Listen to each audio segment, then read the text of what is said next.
아멘. 우리 하나님께 영광의 박수 올려드리겠습니다. 로마 카톨릭에서는 시성식이라는 것을 이제 하게 됩니다. 그러니까 어떤 사람을 성인의 반열에 올리는 예식이라고 할 수가 있죠. 그래서 이게 성인이 되면 그 이름 앞에 성이라는 단어가 붙게 됩니다. 영어로 하면 saint라고 할 수가 있고요. 예를 들면 성 프란체스코 이런 경우를 이제 예로 들 수가 있겠습니다. 그런데 이렇게 성인으로 선발하는 데는 여러 기준이 있는데 그 기준 중에 하나가 무엇이냐면 그에게 기쁨의 증거가 있는가 하는 것이 그 성인 선발의 기준 중에 하나라고 합니다. 사람을 성인으로 추대하는 것이 그렇게 마음에 들지는 않지만 성인이라는 그런 의미에서 거룩하다는 의미에서 그 기준을 기쁨으로 둔다는 것 자체는 우리가 한번 생각해 볼 부분이 아닌가 그렇게 여겨집니다. 여러분, 거룩이라는 것은 우리가 근엄한 얼굴을 가지고 그렇게 폼을 잡고 있는 것이 거룩이 아니다라는 겁니다. 거룩의 다른 얼굴은 기쁨이다, 그렇게 볼 수 있다는 것이죠. 다시 말하면 기쁨이 없는 경건은 그것은 존재할 수가 없습니다. 우리가 거룩한 삶을 산다는 것은 그 속에 주체할 수 없는 기쁨이 있다는 것을 의미하는 것이죠. 자, 그런 의미에서 이제 우리 옆 사람과 한번 인사를 하시겠는데, 우리 아무 말 없이 그냥 살짝 한번 웃으시면서 한번 서로에게 한번 미소를 한번 지어 보겠습니다. 예. 인상 쓰시던 거 다 푸시고, 예. 이게 어떤 얼굴이다? 거룩한 얼굴이다. 예. 이게 거룩한 얼굴입니다. 자, 그런데 뭐 억지로 웃으라고 한다고 해서 그게 뭐 거룩일 수가 없듯이 오늘 우리가 기쁨에 관한 주제를 가지고 여러분과 함께 말씀을 나누려고 하는데, 이 기쁨은 우리가 일반적으로 알고 있는 그런 기쁨과는 좀 다른 차원을 가지고 있습니다. 단순히 신나거나 즐겁거나 어떤 낙천적인 태도를 의미하는 것이 아니라 이것은 오직 그리스도인들만이 경험할 수 있는 기쁨이다라는 것이죠. 지금까지 사도 바울이 데살로니가 교회 성도들에게 하나님의 뜻이라고 전한 세 가지를 이제 역순으로 여러분께 말씀을 드리고 있습니다.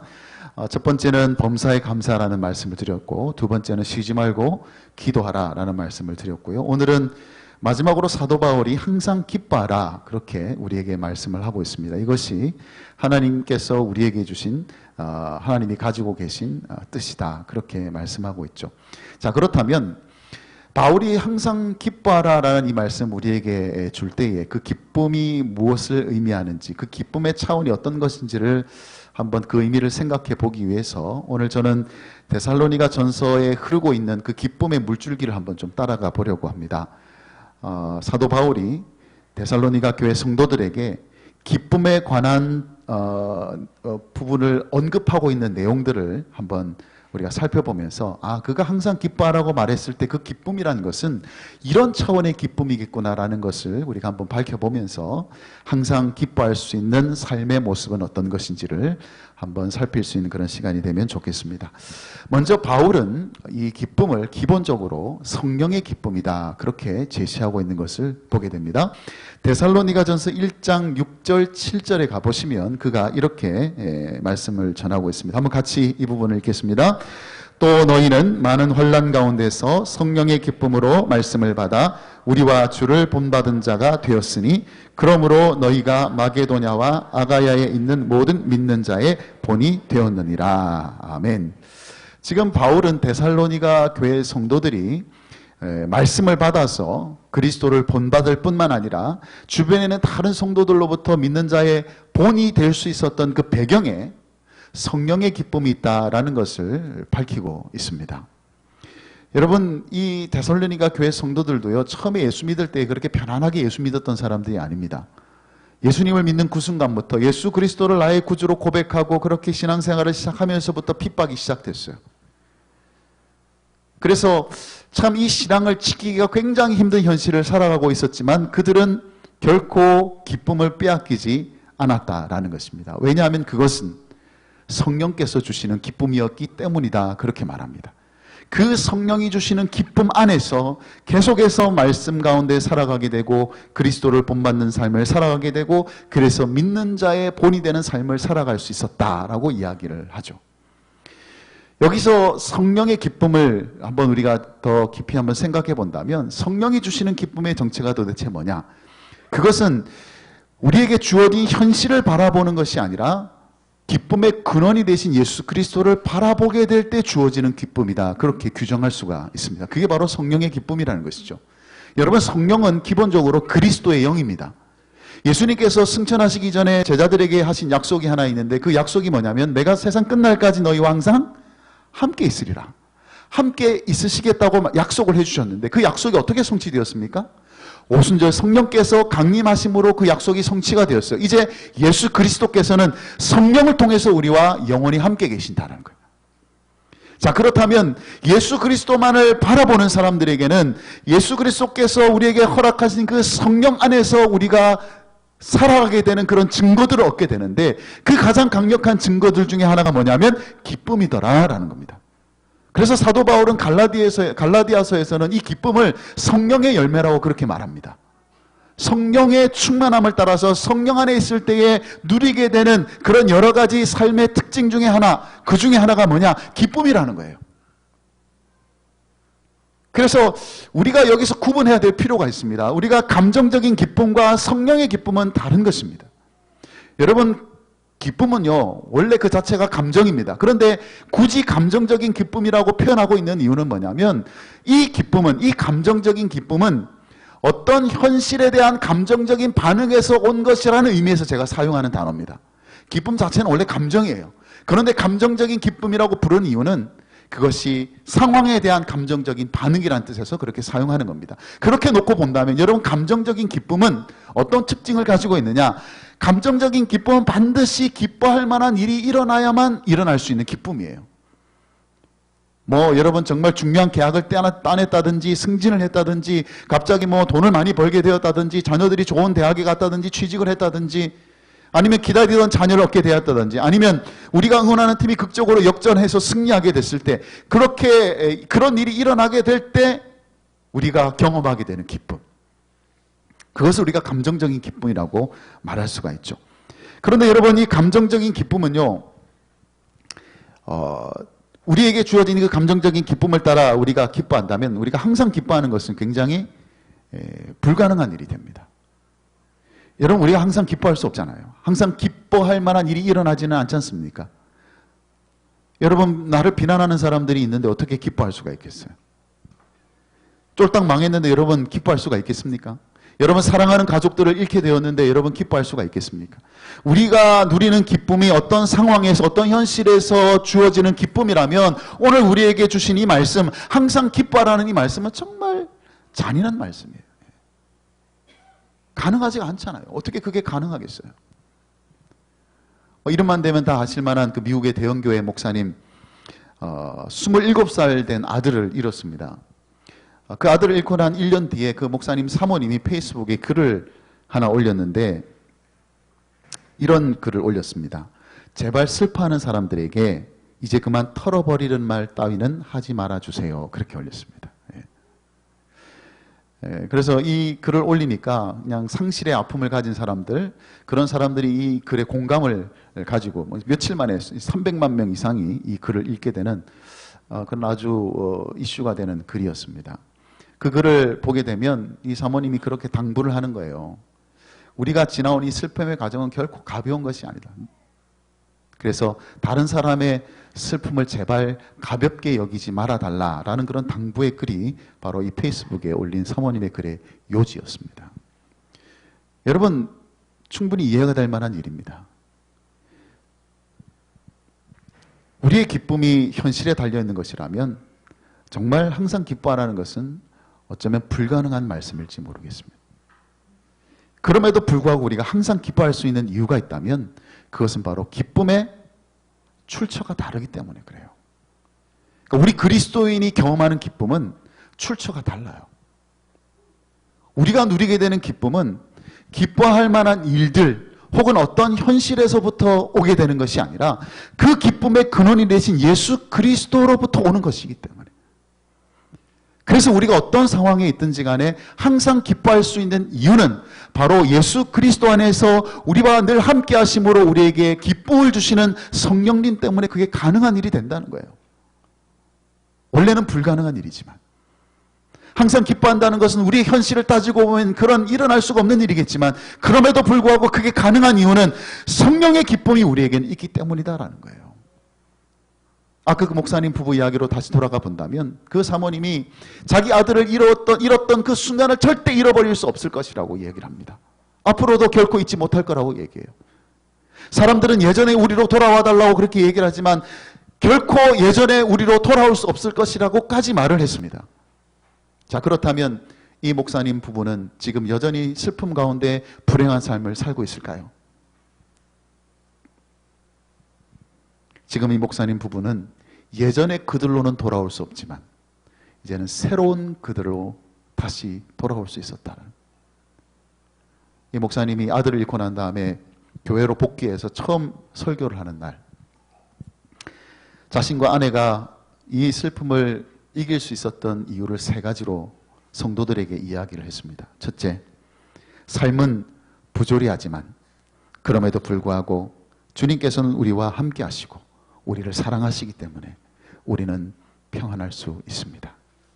둘째, 이 땅의 모든 것은 불완전하지만 그러나 주님께서는 더 위대한 계획을 가지고 계심을 알기에 우리는 기뻐할 수 있습니다. 그리고 셋째, 삶은 늘 전투와 같은 그런 모습을 띠지만 우리가 알고 있는 것 이상의 것을 주님께서 계획하고 계시기 때문에 우리는 여전히 소망 가운데 있을 수 있습니다. 그렇게 성도들에게 고백을 했습니다. 여전히 상처는 남아있지만 상처로만 남아있지 않고요. 이제는 이 2분 목사님과 사모님은 예수 그리스도를 바라보는 믿음 안에서, 다시 말해서 성령이 주시는 기쁨 안에서 평안과 기쁨과 소망을 가지고 살아갈 수 있었다라는 그런 의미입니다. 사랑하는 여러분, 우리의 기쁨은요, 감정적인 기쁨을 뛰어넘습니다. 우리가 처해 있는 현실이 주는 그런 기쁨이 아니라 오직 우리가 예수 그리스도를 바라보기 때문에 그분께서 약속하셨듯이 우리와 항상 함께 하시면서 우리에게 기쁨을 주시는 그 성령 안에서 기쁨을 누릴 수 있는 그 기쁨이 저와 여러분의 기쁨이 될 수 있기를 주님의 이름으로 축복합니다. 그 다음으로 이제 바울이 제시하고 있는 기쁨은 어떤 기쁨이냐? 그것은 곧 하나님의 기쁨이다 라는 것입니다. 여러분, 데살로니가전서 2장 4절로 우리가 한번 가보겠습니다. 한번 같이 읽겠습니다. 오직 하나님께 옳게 여기심을 입어 복음을 위탁받았으니 우리가 이와 같이 말하면 사람을 기쁘게 하려 함이 아니요 오직 우리 마음을 감찰하시는 하나님을 기쁘시게 하려 함이라. 아멘. 지금 바울이 데살로니가 교회 성도들에게 내가 이렇게 복음을 위해서 수고하고 헌신하고 이렇게 복음을 위해서 살았던 것은 사람의 기쁨이 아니라 하나님의 기쁨을 위해서 한 것이다 라는 거예요. 그러니까 자기가 지금까지 살아온 인생을 요약하면 그것은 오직 하나님의 기쁨을 위해서 살았던 인생이라는 거예요. 그래서 여기까지 달려왔다고 지금 고백하고 있는 것이죠. 여러분, 사도 바울처럼 기쁨이라는 단어를 자주 쓴 사람이 없어요. 그런데 여러분, 사도 바울의 삶을 들여다보면 도무지 기뻐할 만한 그런 삶을 살았던 사람이 아닙니다. 아이고, 어떻게 저렇게 살 수 있을까? 주님을 위해서 교회를 위해서 복음을 위해서 참 고난도 많이 받고 힘든 길을 걸었던 사람이 바울이에요. 그럼에도 불구하고 그가 기쁨을 누리면서 살았던 그 배경에는 자신의 삶이 사람의 기쁨이 아니라 하나님의 기쁨을 위한 것이었기 때문에 그것이 곧 나의 기쁨이 되었다고 지금 고백하고 있는 것이에요. 그러면서 이 사도 바울이 데살로니가 교회 성도들에게도 이렇게 권면하고 있는 것을 보게 됩니다. 여러분, 데살로니가전서 4장 1절로 가보시면 그가 이렇게 또 말씀하고 있습니다. 한번 같이 읽겠습니다. 그러므로 형제들아, 우리가 끝으로 주 예수 안에서 너희에게 구하고 권면하노니 너희가 마땅히 어떻게 행하며 하나님을 기쁘시게 할 수 있는지를 우리에게 배웠으니 곧 너희가 행하는 바라 더욱 많이 힘쓰라. 아멘. 그러면서 데살로니가 교회 성도들에게 말을 합니다. 너희들도 앞으로 너희들의 인생 가운데 하나님을 기쁘시게 하는 삶을 계속 살아가라는, 그게 너희들이 우리에게 배운 바가 아니냐, 그것이 너희들이 지금 행하고 있는 바가 아니냐. 그래서 너희들의 인생은 언제나 하나님의 기쁨이 되는 인생이 되기를 원한다. 왜 이렇게 말하고 있을까요? 사도 바울은 알고 있는 겁니다. 우리의 진정한 기쁨이 어디에서 오는 것이냐? 우리가 하나님을 기쁘시게 하는 삶을 사는 과정에서 나오는 것이다. 다른 말로 표현하면 우리가 목적대로 살아가게 될 때 주어지는 기쁨이라는 거예요. 여러분, 하나님이 우리를 지으셨을 때는요, 지으신 목적이 있잖아요. 창조하신 목적이 있어요.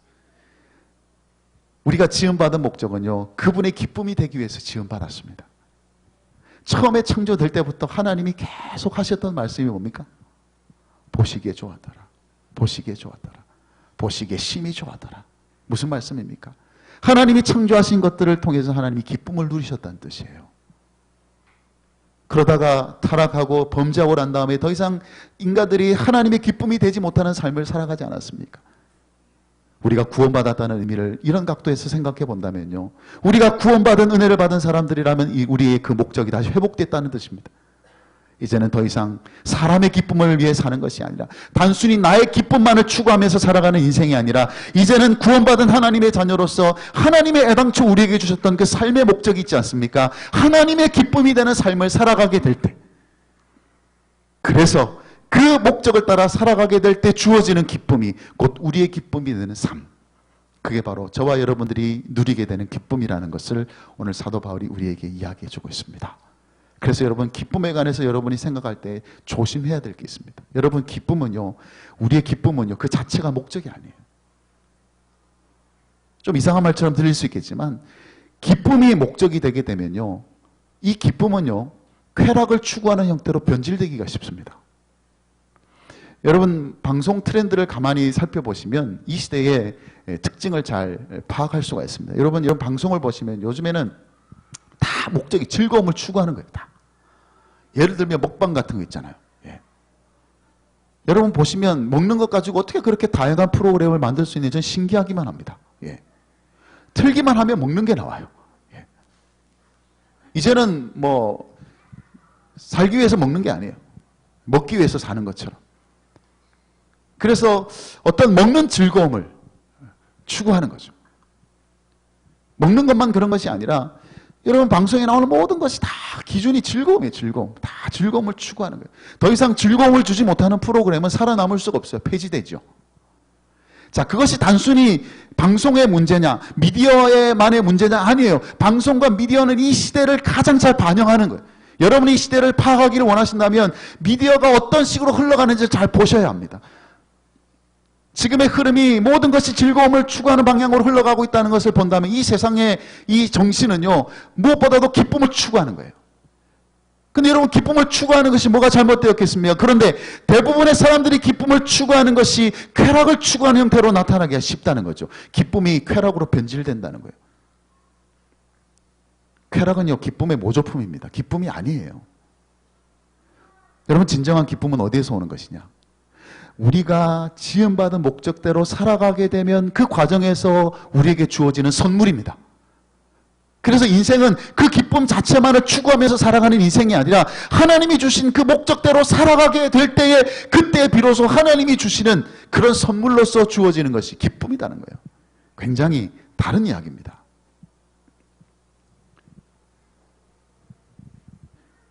여러분, 제가 종종 예를 들어 드렸던 영화가 하나 있습니다. 불의 전차라는 영화가 있는데 이 불의 전차라는 영화는 아주 세계적인 육상 선수였죠. 스코틀랜드가 낳은 세계적인 육상 선수였던 에릭 리델의 이야기를 담고 있는 영화입니다. 에릭 리델은 그 당시만 하더라도 100m에서 제일 세상에서 빠른 사람이었죠. 그래서 모두가 주목하는 그런 탁월한 육상 선수였습니다. 1924년 파리 올림픽에 이제 참가를 하게 되었는데, 그런데 이 분이 주종목이 100m인데 하필은 100m 결승이 주일날 열리게 되었습니다. 그래서 이분이 주일날에는 경기하지 않는다는 소신을 가지고 영국 국민들이 그렇게 비난함에도 불구하고 그 경기를 포기합니다. 그리고 대신 자기의 주종목도 아니고 또 자기가 출전하기로 예정된 종목도 아니었던 400m에 출전을 해요. 그래서 세계 신기록을 세우면서 거기서 금메달을 땁니다. 그래서 우리에게 유명해진 분이에요. 특별히 주일성수 강조할 때 참 모델처럼 우리가 사용하는 분이 바로 이 에릭 리델이라는 사람입니다. 그런데 여러분, 제가 이 에릭 리델에 대해서 말씀드리고 싶은 것은 이분이 이런 이야기를 했습니다. 하나님은 목적을 가지고 날 만드셨습니다. 나를 빠르게 만든 분도 그분입니다. 달릴 때면, 내가 달릴 때면 그분께서 기뻐하는 것이 느껴집니다. 웃음은 곧 그분의 영광입니다. 그런 이야기를 남겼습니다. 여러분, 금메달을 따면 누가 제일 기뻐할까요? 여러분, 에릭 리델 자신이 가장 기쁘지 않겠습니까? 그런데 에릭 리델의 기쁨은 금메달에서 온 것이 아니라 하나님께서 자신을 목적을 가지고 창조하신 그 지음받은 그대로 살아가게 될 때 하나님이 기뻐하시는 그것이 누구의 기쁨이 되었느냐? 에릭 리델의 기쁨이 되었다라는 거예요. 그래서 에릭 리델의 기쁨은 금메달에서 온 게 아니라 하나님의 기쁨에서 왔다라는 거예요. 그가 정말 자신의 기쁨이 하나님의 기쁨에서 온 것임을 증명하는 일이 그 다음 해에 일어났습니다. 파리 올림픽 금메달을 따고 난 그 다음에 1925년에 이 에릭 리델은 그 화려한 명성을 가지고 성공과 출세의 길을 걸어갈 수 있음에도 불구하고 그 길을 내려놓고 조용히 중국으로 선교사로 떠나게 됩니다. 그가 그렇게 선교지로 떠나게 되었던 이유는 지금까지는 하나님께서 내가 달릴 때 기쁨을 누리셨지만 이제는 내가 저곳에 가서 복음을 전할 때 하나님이 기뻐하신다는 것을 알았기 때문에 그래서 그 길을 내려놓고 떠날 수 있었습니다. 그러니까 이 에릭 리델의 기쁨은 자기가 추구하는 그 기쁨에 의해서 규정되는 것이 아니라 하나님이 얼마나 나를 기뻐하시는가, 그것이 자신의 기쁨이었기 때문에 그것을 다 내려놓고도 갈 수 있었다는 거예요. 여러분, 이것이 그리스도인의 기쁨의 가장 중요한 것입니다. 정말 저와 여러분이 기쁨의 삶을 누리기를 원하신다면요, 우리가 하나님을 기쁘시게 하는 삶을 살고 있어야 합니다. 우리의 기쁨은 그런 삶을 살아가는 과정 속에서 누리게 되는 기쁨이에요. 여러분이 직장에서 일을 하게 될 때 그것이 하나님의 기쁨이 되고, 여러분이 교회에서 수고하고 봉사하게 될 때 그것이 하나님의 기쁨이 되고, 여러분이 살아가는 순간순간마다 그것이 하나님의 기쁨이 되게 될 때 비로소 그 하나님의 기쁨이 나의 기쁨이 되게 되고 우리는 그 기쁨으로 살아가게 되는 것이고요. 여러분이 이곳에 와서 예배를 드릴 때에 기쁨을 가지고 예배를 드린다는 말의 의미를 다시 한번 생각해 보십시오. 그것은 여러분의 기쁨을 추구하기 위해서 이곳에 여러분이 오신 것이 아니라는 것이, 여러분이 오늘 이 시간에 예배를 드리게 될 때 이 예배를 통해서 하나님이 기뻐하신단 말이죠. 그 하나님의 기뻐하심을 여러분이 본다면요, 아 그래, 하나님이 내가 드리는 예배를 통해서 하나님이 정말 기뻐하시는구나, 그것을 여러분이 볼 수만 있다면요, 그것이 여러분의 기쁨이 되고 그게 우리가 누리게 되는 예배의 기쁨이라는 것을 여러분이 꼭 아실 수 있기를 바랍니다. 그래서 나의 기쁨을 넘어선 기쁨, 다시 말하면 하나님의 기쁨을 추구하고 내가 하나님의 기쁨이 됨으로 내가 하나님의 기쁨을 누리게 되는 그런 진정한 기쁨의 삶을 살아갈 수 있는 여러분들이 될 수 있기를 주님의 이름으로 축복합니다. 마지막으로 사도 바울이 기쁨에 대해서 우리에게 말해주고자 하는 바가 데살로니가전서 2장 8절에 나옵니다. 한번 같이 읽겠습니다. 데살로니가전서 2장 8절. 우리가 이같이 너희를 사모하여 하나님의 복음뿐 아니라 우리의 목숨까지도 너희에게 주기를 기뻐함은 너희가 우리의 사랑하는 자 됨이라. 아멘. 여기서 사도 바울이 소개하는 기쁨은 어떤 기쁨이냐? 바로 내어주는 기쁨입니다. 내어주는 기쁨. 여러분, 지금 사도 바울은 데살로니가 교회 성도들에게 복음을 전해 주었습니다. 가장 좋은 걸 준 거예요. 왜냐하면 예수 그리스도의 복음만큼 더 좋은 게 없어요. 가장 좋은 것을 그들에게 줬습니다. 주는 사람도 기쁘고 받는 사람도 기쁜 그 기쁨의 소식인 복음을 그들에게 전해 주었습니다. 그런데 사도 바울은 여기서 더 나아갑니다. 내가 이제는 너희들에게 복음을 준 것도 기쁘지만 내가 이제는 너희들을 위해서 내 목숨까지도 줄 수 있는 것이 너무 기쁘다는 거예요. 여러분, 바울이 지금 어떤 기쁨을 가지고 있는지 여러분 이해하시겠습니까? 나 자신을 다 내어줄 수도 있는 그 기쁨이에요. 그리스도 안에서 사랑하는 자를 위해서 나의 모든 것을 다 내어줄 수 있는 것이 사도 바울의 기쁨의 정체였다라는 거예요. 여러분, 세상의 기쁨에는 여러 종류가 있습니다. 그 중에서 제가 볼 때 최고봉은 뭐냐? 최고의 기쁨은 뭐냐? 저는 소유의 기쁨이라고 생각을 합니다. 여러분, 우리는요, 무엇인가를 가지게 되면 기뻐합니다. 특별히 원하는 것, 좋은 것을 가지게 되면 기뻐하죠. 많은 돈을 가지게 되면 기뻐하고요. 높은 지위를 가지게 되면 기뻐하고, 좋은 평판을 가지게 되면 기뻐하고. 우리 아이들이 보면 자기가 원하는 것을, 원하는 장난감을 가지면요, 세상 모르고 그냥 좋아합니다. 얼마나 좋아하는지 몰라요. 그런데 아이들만 그런 게 아니라 우리도 마찬가지예요. 장난감이 아니라서 그렇지. 우리도 우리가 원하는 것을 얻게 될 때 우리가 제일 기뻐합니다. 예. 그래서 소유의 기쁨만큼 큰 기쁨이 없어요. 그런데 이 소유의 기쁨에는 한계가 있습니다. 무슨 말이냐면 소유의 기쁨에는 더 가진다고 해서 더 기쁨이 증가하지 않더라는 겁니다. 우리가 무엇인가를 가져서 기뻐하는 데는 어떤 그 한계점이 있더라는 거예요. 예를 들면 어떤 노벨상을 탄 어떤 경제학자가 했던 연구를 보게 되면요. 연봉 7만 5천 불을 받게 되면요. 그 이상부터는 기쁨이 상승하지 않는다는, 행복감이 상승하지 않는다는 거예요. 그러니까 연봉이 7만 5천 불까지 올라갈 때는 계속 기쁘다가도요. 그 이상이 되면요. 그 이상은 별로 그렇게 기쁨이 찾아오지 않는다는 거예요. 더 가진다고 해서 더 기뻐지는 일이 어떤 시점에 오게 되면 그게 사라지더라는 거예요. 소유의 기쁨은 그런 것이 있습니다. 여러분, 빌 게이츠 같은 사람들이 더 거기서 100만 원이 더 생기고 거기서 뭐 1억이 더 생긴다고 해서 더 크게 기뻐지고 그런 게 없어요. 소유의 기쁨에는 한계점이 있어요. 사람마다 다르겠지만. 그런데 그리스도인의 기쁨은 정반대 방향의 기쁨을 가지고 있습니다. 무엇인가가 내게로 오게 되는 방향이 아니라 내게 있는 무엇인가가 다른 쪽으로, 다른 사람에게로 가는 방향, 나가는 방향을 가지고 있습니다. 그러니까 우리는 더 많이 가지고 있고 더 많은 것을 이루고 있고 더 많은 것을 소유하기 때문에 기쁜 것이 아니라 하나님이 내게 주신 무엇인가가 다른 사람들을 위해서 내어주게 될 때, 그 사람 위해 사용하게 될 때 그때 주어지게 되는 기쁨이 있다는 거예요. 지금 바울이 말하고 있는 기쁨은 그런 기쁨이에요. 내어주는 기쁨이에요. 자기 생명을 내어주는데 뭐가 기쁠 수가 있겠습니까? 그런데 바울은 기쁘단 말이죠.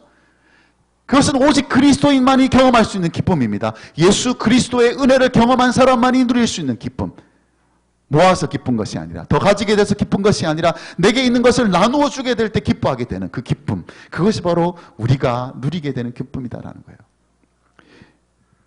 일본의 가시와기 데스오라는 의사가 한 명 있는데, 이분이 2,500명이나 되는 환자의 임종을 지켜보면서 내린 결론이 있습니다. 그 결론이 뭐냐? 사람은 살아온 것과 똑같이 죽어간다 그랬습니다. 살아온 것과 똑같이 죽어가더라는 겁니다. 무슨 말이냐면 좋은 죽음을 맞이하는 사람들의 삶을 들여다보면 좋은 삶을 살았더라는 거예요. 이분이 말하는 좋은 삶은 어떤 삶이냐? 그건 나눠주는 삶이라고 이분이 얘기를 하는데, 그런 이렇게 삶을 두 종류로 나눕니다. 모으는 삶이 있고 나눠주는 삶이 있더라는 거예요. 근데 자기가 임종하는 환자들을 지켜보면서 나눠주는 삶을 살았던 사람들은요, 임종할 때 그렇게 편안하게 죽을 수가 없다는 거예요. 편안한 죽음을 맞이하더라는 거예요. 그런데 뭔가 이렇게 모으는데 혈안이 있고 무언가를 막 가지려고 평생을 바쳤던 사람들은요, 죽음을 보게 되면 그 죽음이 별로 아름답지 않더라는 겁니다. 아닌 게 아니라 이 의사분이 처음에 미국에 유학을 가서 공부를 하고 이제 공부를 끝내고 이제 고국으로 돌아와서 이제 병원으로 이제 근무를 하기 위해서 이제 지원을 하게 됐는데 두 군데가 나온 거예요. 병원 두 군데가 난 겁니다. 한 병원은 임상 중심이고 다른 한 병원은 연구가 중심인 그 두 개 병원, 이 자리가 난 거예요. 이제 고민이 된 겁니다. 여러분, 뭐 좋고 나쁜 두 개면은 선택하기가 쉽지만 둘 다 좋으면요, 이게 고르기가 굉장히 힘들잖아요.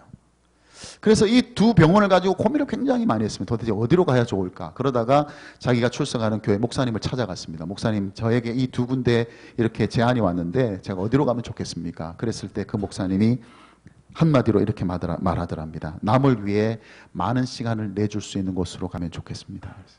다른 말 하지 않고 다른 사람 위해 많은 시간을 낼 수 있는 곳으로 가십시오. 그래서 선택해서 간 병원. 결국 그가 간 병원에서 그가 환자를 진료하면서 보냈던 세월들은 기쁨의 세월일 수밖에 없었던 이유는 뭐냐면 그가 다른 사람들을 위해서 내어주는 의사가 되었기 때문에 그렇습니다. 그 기준이 다르잖아요. 아주 멋진 병원, 실력 있는 의사들이 모여있는 병원, 명성이 있는 병원, 많은 보수를 줄 수 있는 그런 병원이 아니라 내 시간을 가장 많이 내어줄 수 있는 바로 그곳이 알고 보면 우리를 가장 기쁘게 일할 수 있는 곳이었다는 게 얼마나 중요한 포인트입니까? 여러분 한번 해보시면요, 가지는 기쁨보다 내어주는 기쁨이 더 크다는 것을 여러분 경험할 수가 있습니다. 우리가 사랑하는 사람을 위해 내어놓은 것은요, 뺄 셈이 아니에요. 뭔가 빼는 게 아닙니다. 내가 가진 것에서 뭔가 빠져가는 게 아니에요. 그것은 어쩌면 꼽셈이에요. 우리의 계산대로 하면 내가 무엇인가를 다른 사람을 위해 내어주게 되면 그게 마이너스겠지만, 그게 뺄셈이겠지만, 그러나 하나님의 계산법에 의해서는 그것이 꼽셈으로 돌아온다는 것이죠. 그 꼽셈의 결과가 뭐냐? 하나님이 주시는 기쁨이 거기에 있습니다. 내어주게 될 때 누리게 되는 기쁨. 그것은 바로 예수 그리스도께서 우리를 위해서 십자가에서 모든 것을 다 내어주셨을 때 느끼셨던 바로 그 기쁨이에요. 예수님께서 마지못해서 힘들게, 아이고 내가 이것들 때문에 내가 이 고생을 해야 되나, 그렇게 십자가에 내주신 것이 아니라 자기 자신을 온전히 다 내어주시는 그 희생과 수고 가운데에는 우리 주님의 기쁨이 있다. 이 십자가를 통해서 얻게 될 수많은 사람들, 그 영혼들을 바라보면서 기쁨으로 그 십자가를 지고 가셨듯이, 오늘 저와 여러분에게 주어진 기쁨이라고 하는 것은 바로 그렇게 사랑하는 누군가를 위해서 내가 받은 은혜를 내어주게 되는 것, 그것이야말로 우리의 진정한 기쁨이라는 것을 여러분이 알 수 있기를 원합니다. 여러분, 교회를 기쁨의 공동체라고 말할 수 있는 이유가 뭐냐면, 여러분, 교회는요, 우리가 그리스도 안에서 형제 자매된 우리 서로를 위해서 자기 자신을 아낌없이 내어줄 수 있는 사람들이기 때문에 그렇습니다. 그 기쁨이 교회는 있는 거예요. 여러분, 우리가 교회로 함께하는 것은요, 우리가 뭔가를 더 가지기 위해서 여러분 모인 게 아니잖아요. 내 것을 더 챙기기 위해서 여러분 교회로 모인 게 아니지 않습니까? 교회는 기본적으로 그런 기쁨의 공동체가 돼야 되고, 우리 동일교회가 이번 한 해 광야교회라는 이름으로 한 해를 또 시작을 했습니다. 여러분, 광야는요, 많은 것이 부족한 곳입니다. 그래서 여러분, 이 광야에서 내가 가지려고 하면 이것보다 더 원망과 불평이 나올 수 있는 장소가 또 없어요. 그런데 여러분이 광야에서라도요, 이 모든 것이 부족한 광야에서라도요, 내어주기 시작하면요, 내어주려고만 한다면요, 이곳처럼 더 풍성한 것이 또 없습니다.